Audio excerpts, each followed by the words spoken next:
Lapit mga kaibigan at makinig kayo. Ako'y may dala-dalang balita galing sa bayan ko.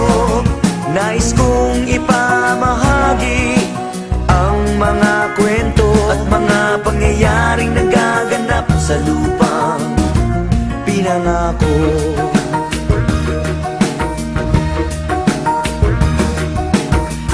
Pilipino sa isip at sa gawa, ngunit bakit mga pinuno puro lamang salita? Isang gobyerno na kayang sikmurain at matawa na may pamilyang kumakain ang kulang sa 2 beses sa isang araw. Minsan wala ngang panlugo, bakit ganito kababaw isang pagkain nilangaw? Ang dadaputin at kakainin ng batang gutom. Alam ba ng mga husgado at lahat ng hukom na merong mas masahol pa sa hatol ng kamatayan? Yan ay ikay maging mahirap sa sarili mong bayan. Mga bata na ang dapat na ginagawa'y maglaro, magkusay agos ng pawis at magbanat ng buto upang kumita ng ilang pirasong pisong madungis. Kalyo sa kamay at paa na manhid sa matulis. Hindi manika ang hawak ng kanyang mumunting braso, bagpos isang taong gulang na kapatid at may baso sa harapan na nagbabaka sakaling lagyan o yung pambili ng tinapay na panglaman sa tiyan. Mga pinunong bago mamatay at magkasakit, sa sarap ng buhay sa'kin kayo ay makinig.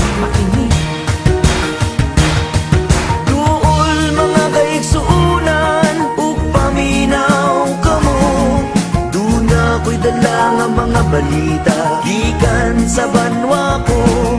Gusto ko nga ipahibalo ang mga istorya na nagagahitabo sa banwag isa na to.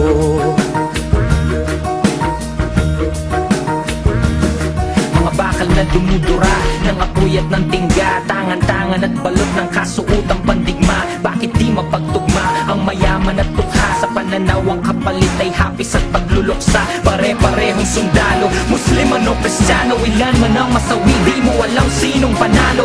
Walang panalo dahil sa huli tayo ang talo. Pinoy ang nasa loob ng ataol na sinarado. Yan ba talaga ang sumpa dito sa lupang pinangako? Respeto at pagmamahalan ay pilit na tinatago. Lawing hindi makadapo, may pakpak na limitado at nakakulong sa seldang may walang susing kandado. Kailan kaya matatapos ang pag-agos ng dugo at ang kapayapa ay mahawakan ng buong buo? Yan ba ang kwento o tanong na pilit na humahawi sa bawat taong bahagi ng watawat na hinabi? Duol mga kaigsuunan ug paminaw kamo.